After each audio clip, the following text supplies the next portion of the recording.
This page is the cover of N64 Pro, proudly calling itself the world's biggest N64 mag.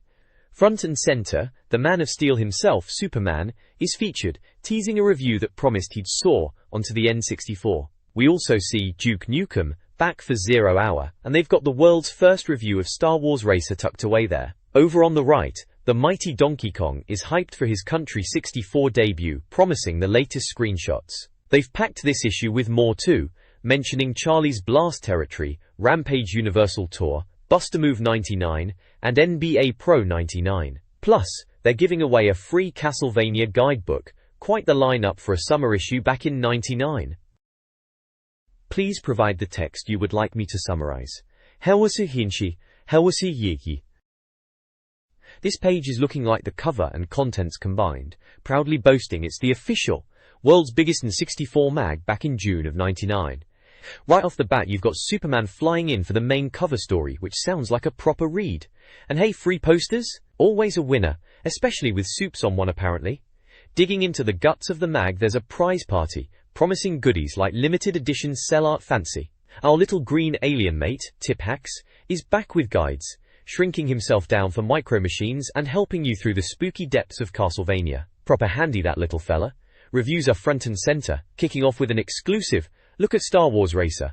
Oh yes, pod racing on the N64. They're also checking out Duke Nukem, 0 Hour, Buster Move, Rampage, and NBA Pro 99. Good mix that. Elsewhere, the Blueprint section teases Donkey Kong Country 64, and Command & Conquer coming to the console. Donkey Kong looks like it's shaping up nicely from the screenshots. There's also the usual suspects like the Pro Zone with tips, cheats, and the Readers section you reckon? Plus, Scoop's gallery of games, and a peek at coming soon. All the essential stuff you needed to know about the N64 world back then, wrapped up with a friendly robot mascot. Cracking stuff. This N64 magazine page features a major Superman game preview, along with news on the upcoming release of Ridge Racer. Esports' decision to discontinue FIFA and NHL on the N64 is also highlighted. Other game previews include Knockout Kings, Command & Conquer, and Monster Trucks. The page includes the Game UK and Game Boy Color charts, plus a most wanted N64 Pro games list featuring Perfect Dark and Donkey Kong 64. Readers can enter contests, including one based on describing a hero.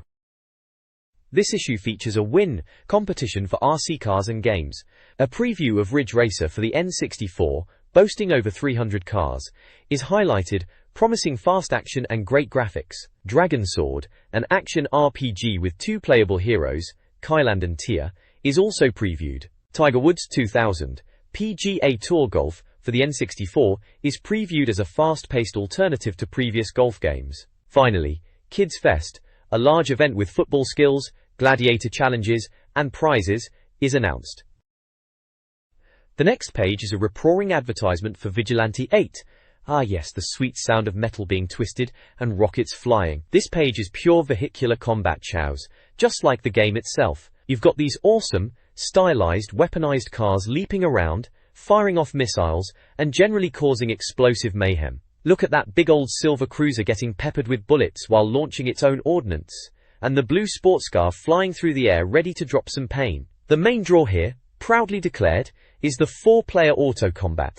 Absolutely brilliant for getting stuck in with your mates. Forget polite racing, this was all about blowing each other to smithereens in some of the most outlandish vehicles you could imagine. The screenshots give you a little glimpse of the action across different maps, showing the multi-car pileups and explosions you could expect. It was loud, it was fast, and it was stupidly fun.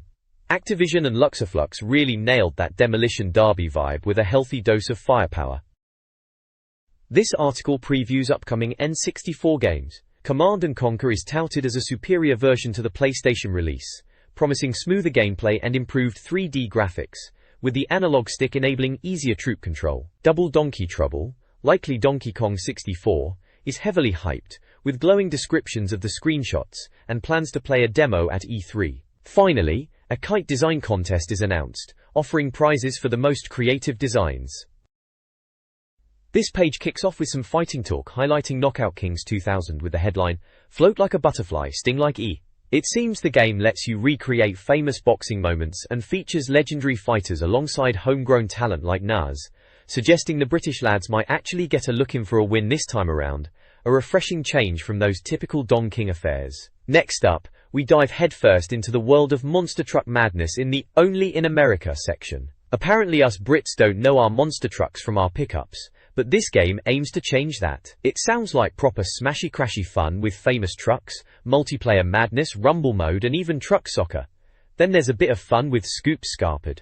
Our furry friend Scoop seems to have pinched some news stories and done a runner. You need to find him hiding somewhere in the magazine's reviews section for a chance to bag yourself a couple of shiny new 64 games. Sounds like a bit of a scavenger hunt. Do it. Finally, there's a big spread from Gameplay, a mail-order place selling N64 consoles, games, and accessories at what they claim are the lowest prices in the UK. They've got everything from controllers and memory cards to hint books and cheat cartridges, offering quick delivery and a money-back guarantee, plus a trade-in section for pre-owned games. It's essentially a one-stop shop for your N64 needs back then. Scoop the Dogs, Scoop's gallery of games, showcases N64 screenshots deemed superior to traditional art. Highlights include Armorine's bug-infested environments, Mario Golf's birdie-themed action, Bomberman 2's explosions, Gauntlet Legends multiplayer mayhem, and Jet Force Gemini's promising sci-fi action. The magazine touts Jet Force Gemini as a potential blockbuster. This page is absolutely crammed with what's coming up for the N64, promising all the smash hit games you'll be playing well into the new millennium. Blimey, look at the size of that release schedule. It lists games month by month covering the rest of 1999, and even some that are to be announced. There's everything from racing and sports, to adventure, and tactical games filling up the calendar. Over on the side we've got some featured games. You can see some of the ones we just got a peek at in the Scoops gallery, like Duke Nukem, 0 Hour. The reviewer reckons it's got a wicked sense of humor, sounds like a laugh. Mystical Ninja 2, starring Goemon, is called the best 2D platformer ever, with whacked out humor and a solid two-player mode. The forthcoming attractions showcase Ogre Battle 3 for tactical combat, Shadowgate 64 bringing back that classic adventure feel, Gauntlet Legends for bashing monsters with up to 4 mates, just like the arcade, and Dragon Sword where you get to tame beasts. Finally, tucked away as bubbling under is Revolt, looking like some seriously good-looking RC racing action that's hyped up as potentially one of the hottest games of '99. Looks like plenty to keep us busy. The N64 Pro Software House Leagues are a football-style table ranking game publishers based on review scores. Nintendo leads the Premier League, while Acclaim is second. Human leads Division 1. A N64 Pro Reader Dream Team features Zelda characters, with Link and Navi as forwards. The Hall of Fame highlights All-Star Baseball 2000, while other games like Triple Play 2000 performed poorly. The Legend of Zelda, Ocarina of Time is the star player. Screenshots showcase various Gen 64 games, including Smash Bros., Castlevania, and Mario Party. This page jumps right into the thick of it with reviews. Dominating the spread are features on Duke Nukem, 0 Hour, and Rampage Universal Tour. Old Duke is back, apparently, and ready for action with a massive hand cannon, while the Rampage monsters George, Lizzie, and Ralph are causing chows, looking less than friendly as usual. We hear from the reviewers here too. Mark was apparently glued to Duke Nukem, finding it the only thing strong enough to beat the mighty Star Wars racer. A bold claim indeed. Meanwhile, Rampage seems to have divided opinion, with Lewis finding the monsters disgusting and James wanting to smash the cart. Ouch. While Noah wisely avoided reviewing it entirely. Steve and Paul are catching up on All-Star Baseball 2000 and Buster Move 99, which are also briefly shown with scores. The page also lays out the scoring system, explaining that anything 90 or over is a must-buy sore thumb game, alongside the greats like Zelda and GoldenEye naturally, down to the real dross that scores under 50. And we see how the reviews are broken down, covering everything from graphics to how long the game lasts, plus how they award those all-important league points we saw on the previous page. Seems like it's time to turn over and see the actual reviews. A review page for Star Wars Episode iRacer boasts a world's first claim, describing the pod racing as a fast, futuristic chariot race. The page highlights the unique racers, including Anakin Skywalker, and previews the Boonta Eve Classic race. Comparing it to Wipeout 64, the review calls it a Wipeout wannabe, but a strong contender, praising its speed and skill level. The game earns a Sore Thumb Award, a top honor, scoring 90+, and solidifying its place as a must-play title. The next page continues the deep dive into Star Wars. episode Einracer, showing off some of the weird and wonderful aliens you'll be competing against. There's Sebulba, the undisputed champ, who'll use every dirty trick. You've got Endicott, a rather large-headed gent with a tail, and Fudsang, whose parentage seems to be a bit of a mystery even to the reviewer. Then there's Gasgano, a lanky six-limbed chap who apparently finds those extra arms quite useful for the job. A handy tip XTRA tells you can mess with the prize money in tournament mode if you fancy a flutter. The main text doubles down on the intensity, calling the experience hair-raising, and SPHINCT a tightening, due to the sheer speed and handling required, especially on tight corners. It highlights the varied track designs across different planets, praising how well they capture the feel of the film. There's also a fun little sequence called Episode I, Crasher, that shows a pod race going spectacularly wrong through a series of screenshots, complete with funny commentary bubbles from the hapless pilot. Finally, a diagram shows you the basic N64 controls for steering, boosting, air braking, and repairs. It's clear the game delivers on the fast, chow-control-letic pod racing action promised. This Star Wars Episode I Racer review praises the game's diverse tracks, including Tatooine, Mongaza, and others. Players customize their pods in the Speed Garage, interacting with Watto.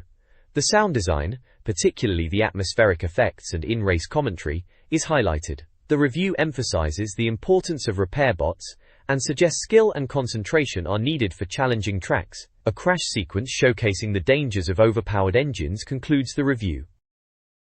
This page gives us the final word on Star Wars Episode I Racer, and crikey, it's a good one. They kick off by showing off the split-screen mode, perfect for getting a mate round for some head-to-head racing, even if it might drop the frame rate a touch. They've even put film screenshots right next to the game visuals to show how close they got it, and honestly, it looks pretty spot on.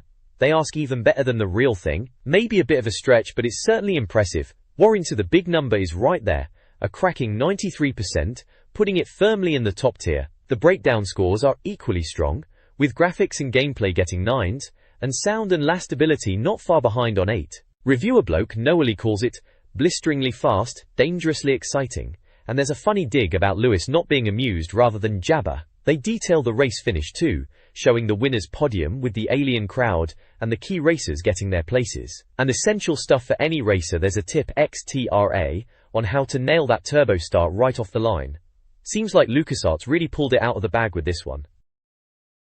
This N64 Pro magazine article spotlights Duke Nukem 0 Hour. A cover image features Duke Nukem, looking cool with a weapon, delivering a classic line. A reviewer's verse praises Duke's violence, earning the game a Sore Thumb award. Screenshots showcase gameplay, with sarcastic captions. A control diagram is included. The text enthusiastically confirms Duke's prowess, highlighting his signature style of kicking ass, guns, and the girls, girls, girls theme. This review of Duke Nukem 0 Hour details the diverse weaponry, including sniper rifles, blasters, shotguns, and explosives. The game's humor, exemplified by mocking Lara Croft, is highlighted. Players can utilize time travel to various historical settings, like New York, the Wild West, and Victorian England. Practical tips, like utilizing water for energy, and the game's pop culture references are also discussed. The review emphasizes the satisfying, often brutal, action and humor, concluding that the game's blend of elements is enjoyable. Duke Nukem 0 Hour's later levels, from 10 to 20, feature intense action, including a minecart ride, a castle invasion, Victorian London infested with Jack the Ripper, battles against the alien mother, and a challenging final boss fight. The game boasts a variety of powerful weaponry, like the Gatling gun and grenade launcher, along with the radium launcher, freeze thrower, and more. While the game transitions to a third-person perspective, similar to Tomb Raider, the change is well integrated. The review highlights helpful tips like gaining energy by using the toilet and picking up toilet paper, and praises the clear camera angles and diverse locations. The boss fight against Jack the Ripper is described as brutal, with Duke emerging victorious after a tough encounter. Overall, the game promises a varied and action-packed experience. This page wraps up the review of Duke Nukem 0 Hour, giving it a cracking 92%. Apparently it's an absolute blast, putting you in Duke's shoes for some serious destruction, like an elephant rollerblading through a minefield apparently. The graphics are brilliant, controls are spot on, and while it might not quite hit GoldenEye levels of accuracy, it's still a sharp shooter. The breakdown praises the excellent graphics, fantastic sound, loads of speech, great single-player action, though saving is still a pain, and reckons it's got legs for ages. The reviewer, Mark, clearly enjoyed it. Down the bottom there's a cheeky tip XTRA about finding hidden items by pressing B on suspicious walls, classic secret stuff. And a few other folks chime in with their views, saying it looks and plays well, though one chap called Thomas reckons Duke doesn't quite have Lara Croft's legs but is twice as cool. Then we get to the really useful stuff. A load of hints, tips, codes and butt-kicking cheats. They're offering exclusive books for N64 Pro readers. There's a blagger's guide to South Park, only £5, packed with hints and cheats, a how to win at guide covering multiple games like Banjo-Kazooie and Mario Kart 64, and the big fat N64 cheat book with all the top cheats for the best games. There's even a blagger's guide to Zelda, the complete solution for the legendary Ocarina of Time, going into every dungeon and secret. Ordering is simple via post. A review of Bustamove 99 calls it a highly addictive bubble-popping game, likening it to Tetris with Smarties. The reviewer praises the simple yet effective gameplay of shooting colored bubbles to clear groups of 3 or more. Screenshots showcase various game modes and challenging levels. The game includes a customizable puzzle editor, allowing players to create their own levels. Helpful tips and tricks, illustrated with images, are provided. Overall, the review highlights the game's polished design, enjoyment, and potential for hours of gameplay. Bustamove 99, scoring an 88% and Gold Award, is praised for its easy-to-learn, hard-to-put-down gameplay. While multiplayer is considered somewhat limited, the addictive nature and simple yet challenging gameplay are highlighted. Graphics and sound are average, 5/10 and 6/10 respectively, but gameplay receives a perfect 10 out of 10. The game's lasting appeal is also lauded with a 9/10. Reviewers note its fast-paced, frantic action and addictive nature, despite some feeling it's not essential or having seen similar games before. A critical review calls it complete rubbish, highlighting the game's mixed reception. This page dives into Rampage World Tour, subtitled Universal Tour here on the N64, asking if it's just a dreary demolition job. You've got the classic monster mayhem shown in the screenshots, showing our giant pals tearing down buildings. The reviewer, James, depicted in that rather fetching caricature, seems less than impressed, stating pretty bluntly that it's a brick-breaking ass-licker not worthy of your time and money. Ouch! Sounds like the simple fun of smashing stuff got a bit repetitive, which is a shame as the original was a laugh. It mentions the return of old favorites, like Ralph the Werewolf, Lizzie the Lizard, and George the Ape, along with some new faces presumably. There's a little tip XTRA box, giving hints on pickups, and how humans are essential for those special moves. Gotta eat your greens, or in this case, screaming bystanders. A cheeky dialogue bubble, jokes about it being a Lionel Blair cut, whatever that means in monster terms, and another asks for, just a bit off the top cheers pal. Clearly, the monsters have a sense of humor, even if the game itself might be lacking according to this review. Looks like you'll need to flip forward, as the destruction continues on page 56. This page presents a couple of distinct things. On the left we have an advert for something called the Game Throne, which is apparently an inflatable chair designed for peak gaming comfort. It's being pitched as an inflatable solution to all your gaming problems, for just £24.99 plus a quid for postage. There's a big, rather glum-looking gorilla sat on it to illustrate the point, and an order form at the bottom. Seems like a novel way to park yourself for a long gaming session, though maybe not the most practical. Over on the right, we've got the cover for a free pull-out guide for Micro Machines Turbo 64. Micro Machines. Always brilliant fun with those tiny cars. The cover is vibrant, featuring a green alien character in a monster truck, with a funny little speech bubble about the pedals. There are also a couple of screenshots, showcasing the gameplay, showing the classic bird's-eye view racing action. Looks like a handy little guide to get you up to speed with the N64 version of the Chaltic miniature racing series. This Micro Machines Turbo 64 guide praises the game as the best version yet, highlighting its support for up to 8 players. The page features images of monster trucks and classic cars, showcasing the top-down racing view on various tracks, beach and indoor. The guide details single-player modes, head-to-head challenge, time trial, with prize cars, and multiplayer options including races, tournaments, 4-player teams mode, and the party play 8-player mayhem with time trial, tournament and knockout modes. A test drive mode precedes potentially losing unlocked cars in keepses. The reviewer suggests it surpasses Mario Kart. This page continues the Micro Machines Turbo 64 guide, diving into the crucial bits for getting an edge, the power-ups and some cracking general tips. First up, the power-ups, each with its own set number of uses. We're talking about the pincer for cheeky swaps, missiles and mines for causing chows. Watch out for your own mines though, eh? The frankly ridiculous but effective hammer, and the energy field for ramming opponents. Then you've got dynamite, which gives you twice the bounces of a missile, and the time-limited fireball and turbo, which are essential for getting ahead or causing some serious destruction. The guide points out, the smart player knows when to not pick one up, if something better is just around the corner. Die-o. Then there are the general tips, little nuggets of wisdom. Learn that turbo start, it's a lifesaver. Master bouncing off scenery to whip around corners without breaking, proper old-school racing technique that. The same goes for bouncing your missiles. Tactical in it? There's a neat trick with dynamite too. Using it backwards gives you a speed boost. And listen up. When you're in the tanks, sometimes going backwards is the way to go to blast opponents easily. And firing your cannon while jumping gives it extra range. Good stuff to remember when you're in the thick of it. The page shows off a couple more screenshots of the top-down action and the quirky characters from the game. Please provide the text you would like me to summarize. This page dives into the Micro Machines Turbo 64 cheat zone, specifically tackling some of the more tricky tracks. You'll find pointers for navigating pond life in speedboats, where sneaky shortcuts and bouncy pond edges are key. But watch out for those lily pads. Formula X is all about finesse with Formula 1 cars, especially managing that pesky sliding ruler obstacle.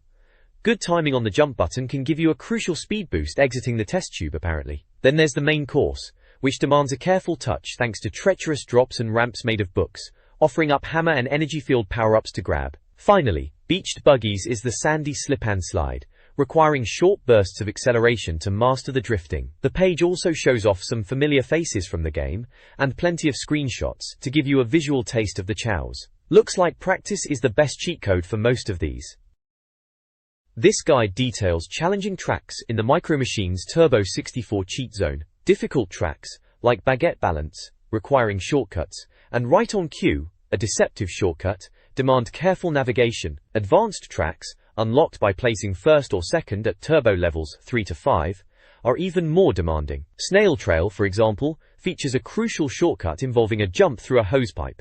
Learning Curves has tricky figure eights and drop-offs. The general advice is to prioritize course knowledge over power-ups, utilizing available shortcuts. Screenshots illustrate the intricacies of these demanding stages. Micro Machines Turbo 64's new Masters difficulty introduces challenging tracks. Must Try Harder requires precise alignment, while Rack and Roll demands tight control and braking. Splash and Dash mixes trucks and speedboats with a tricky jump. Hair of the Dog tests accuracy around obstacles. Pulling Power utilizes a transporter and magnetic guidance, while Potluck hides a straightforward layout. Destruction Dirtbox provides a break with a simple dirt race. Pebble Dash concludes with a straightforward beach track. All tracks demand precise control. This page kicks off the cheat section for Micro Machines Turbo 64, and the writer isn't pulling any punches, laying into anyone who's skipped straight to this bit.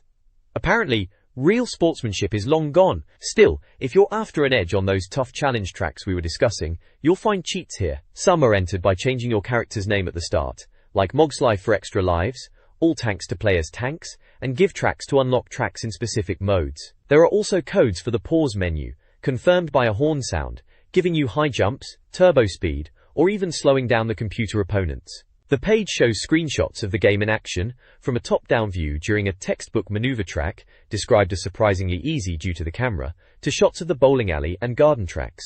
There's also a challenge completed screen, and a declaration of victory for mastering the challenge mode, granting you access to the credits, and confirming your status as a top player, at least on this planet. A lineup of the game's distinct character models rounds out the bottom of the page.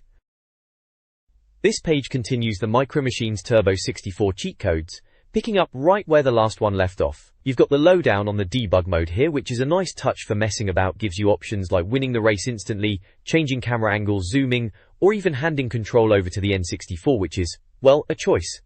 It also spills the beans on secret tracks, hinting that fans of the Graystation version will recognize some of them using the Give Tracks cheat. There's a slightly daft picture of the alien from the Cheat Zone logo driving a monster truck, which is new. Steal.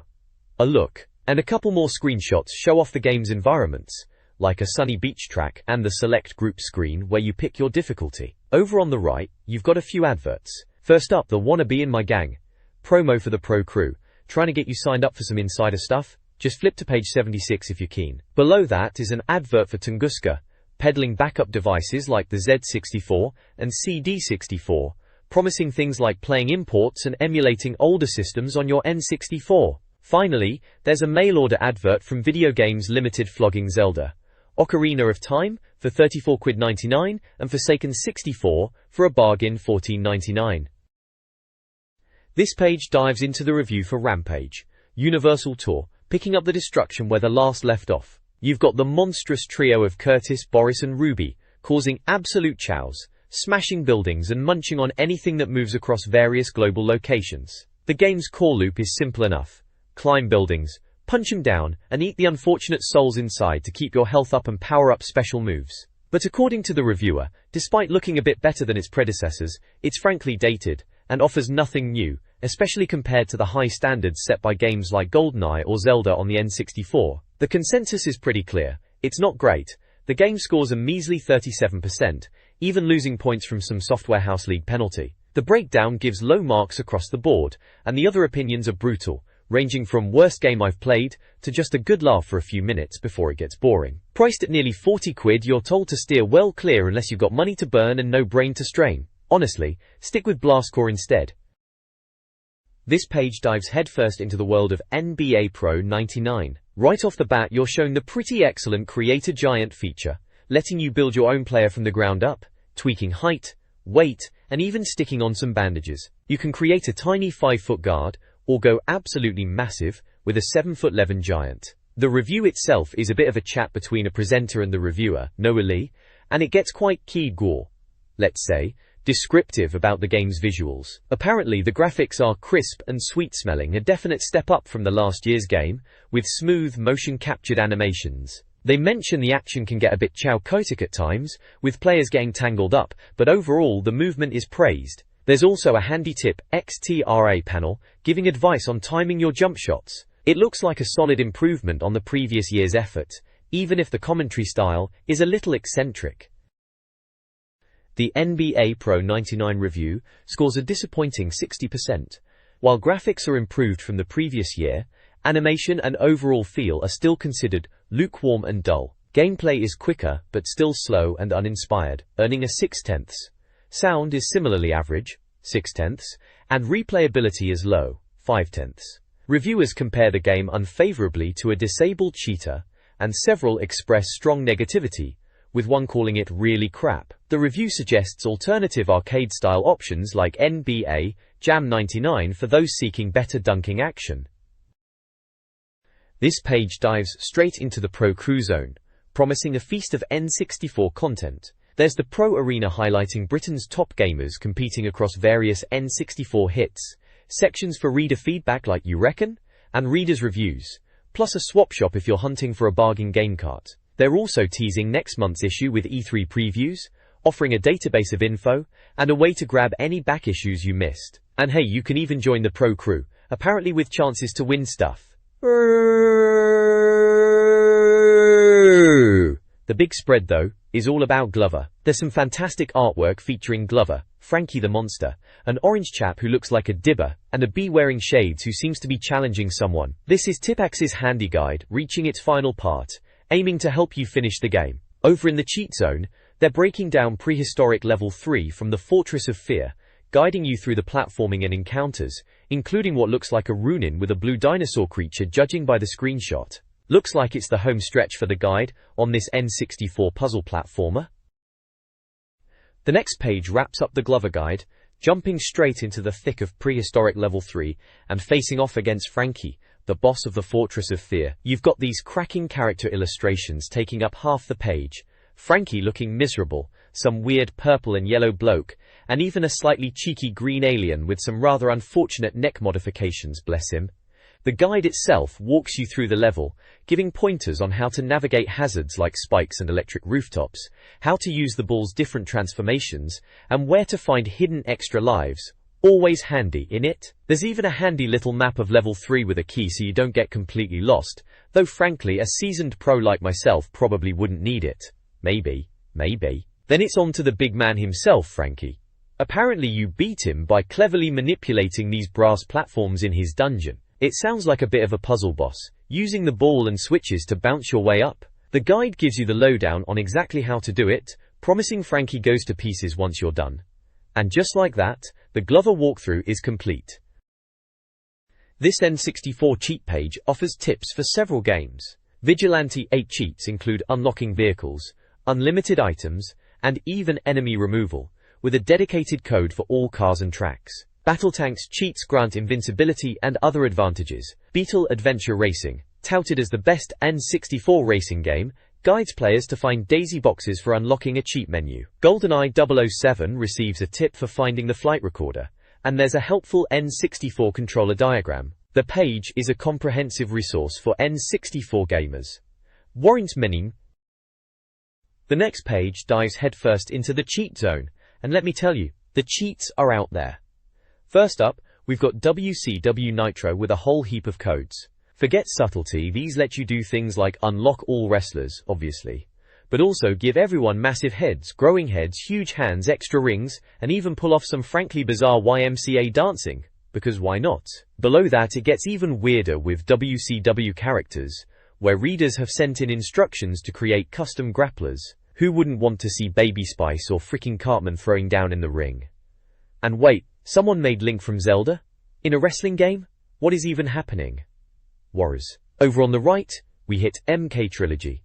If you were spending too many nights button mashing on that one, here are cheats for unlimited credits and extra options. You can even unlock Motaro and Shao Kahn or find bonus games hidden away, like Pong, Galaga and Space Invaders.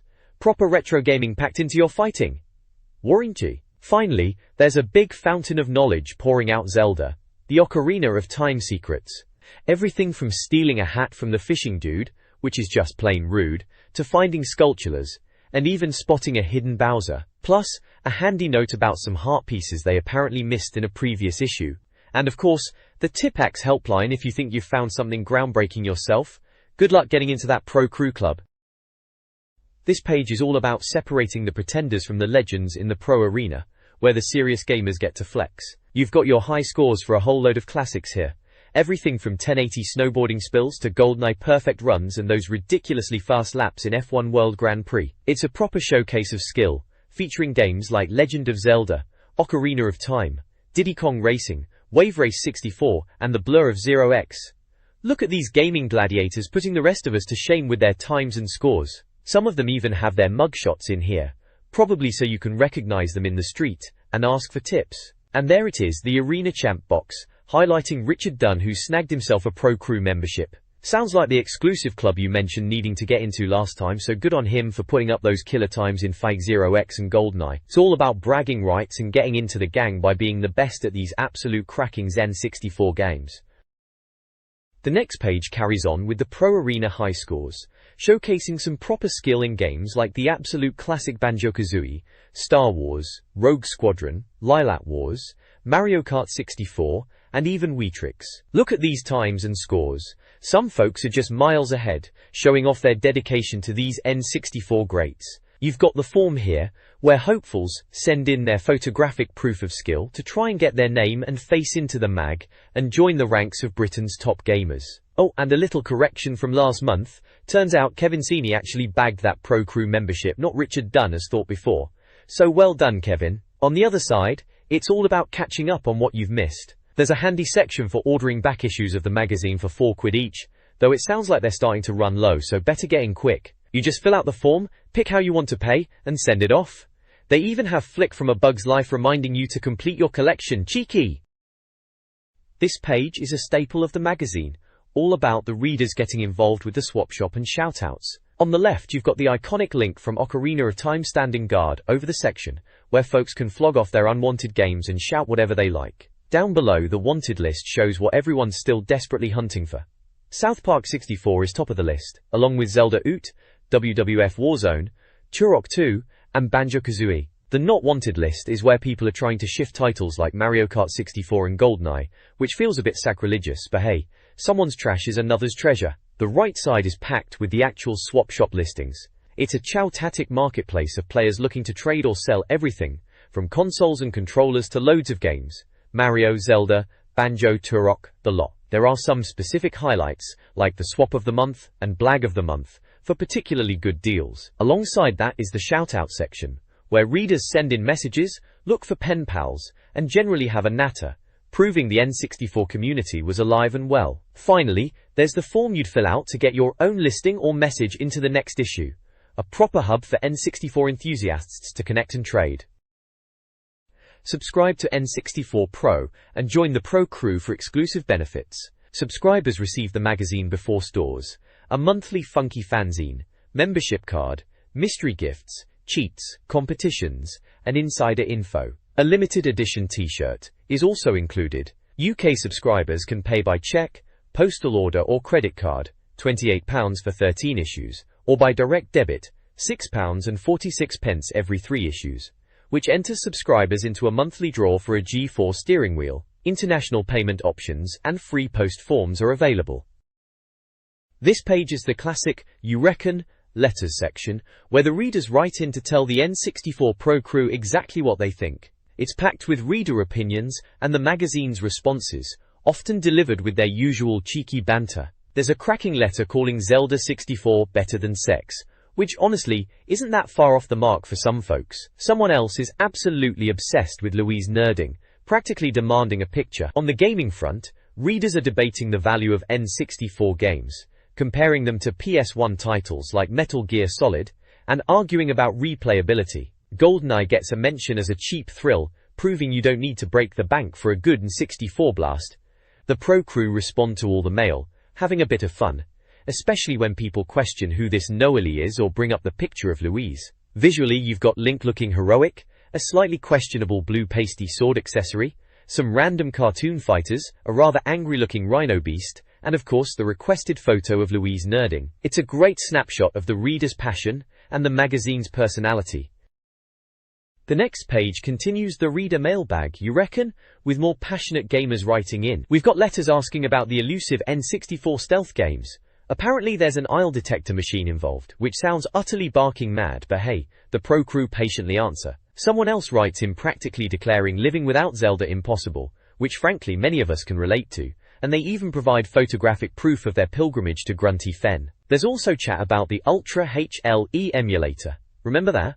Thought it was the future for a hot minute, didn't we? The lads at N64 Pro give the lowdown, tempering expectations but admitting it works if you've got the kit. Plus, a cracking letter praising the mag, loving Vigilante 8, a top shout that, and begging for a football management game on 64, a dream many of us shared back then. Flipping over to the readers gallery, it's a proper showcase of reader talent. Pinned up on the corkboard are drawings of Link, Yoshi, Earthworm Jim, and even Bart Simpson getting in on the act. Excellent effort from the fans, really capturing the spirit of it all.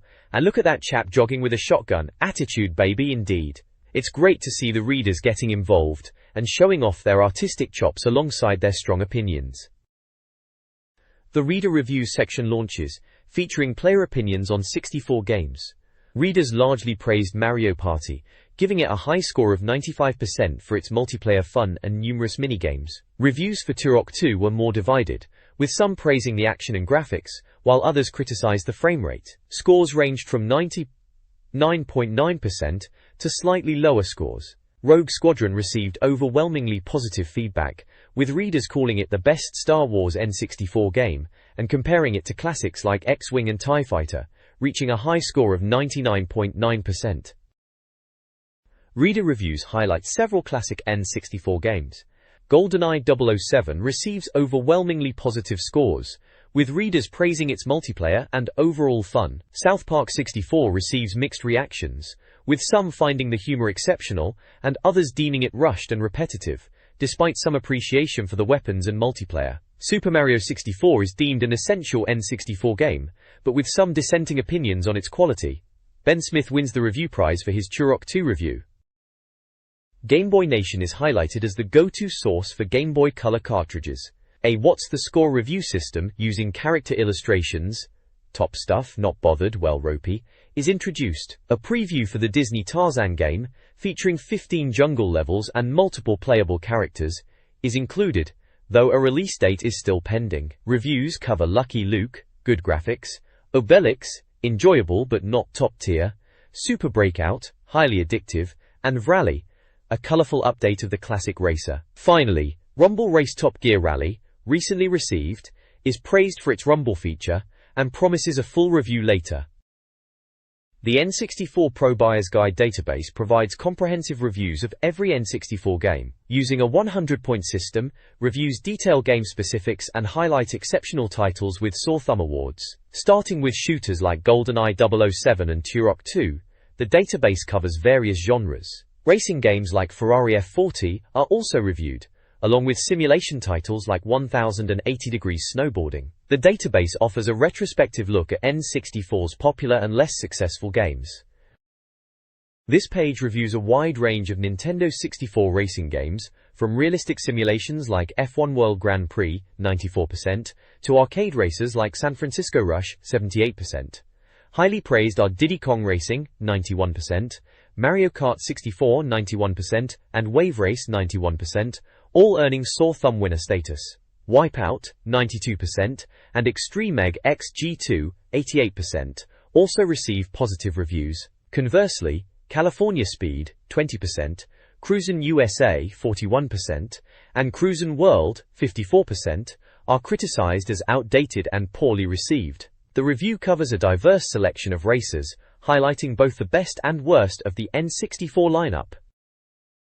This page dives into a diverse selection of N64 titles across fighting, puzzle, and platform genres. Starting with the scrap, Mortal Kombat 4 gets a solid 85% for going 3D, with all the gore you'd expect, while Mortal Kombat Mythology scores a shocking 28% apparently. It's an absolute horror show. Smash Bros., on the other hand, is hailed as an 85% multiplayer gem, featuring Nintendo's finest having a right old dust-up. And blimey, War Gods is slapped with a mere 38% and told to become a pacifist. Moving on to the Mindbenders, Wii Tricks and Buster Move 2 both get cracking reviews at 90% and 85% respectively, with the latter called an absolute classic. Space Station, Silicon Valley sounds utterly bonkers, but bags a fantastic 92% and a sore thumb award for its weird animals and devious puzzles. Finally, the platformers. Banjo-Kazooie is pure genius at 96%, another sore thumb winner, described as even better than Mario 64. Strong words. The Bomberman Boys are back, with Bomberman Hero getting a respectable 83% as a 3D platformer, though the multiplayer is missed from the 70% Bomberman 64. Castlevania makes a welcome return at 88%, offering top-notch vampire slaying, albeit a bit too short. Overall, a mixed bag, but some absolute corkers in the bunch. This page kicks off with the absolute cream of the crop in the Hall of Fame, showcasing the top 10 64 games ever, and would you look at that, Zelda reigns supreme at a whopping 98%, with GoldenEye and Banjo-Kazooie hot on its heels at 96%. Seems the reviewers thought Banjo even topped Mario 64, which itself is no slouch, at 94%.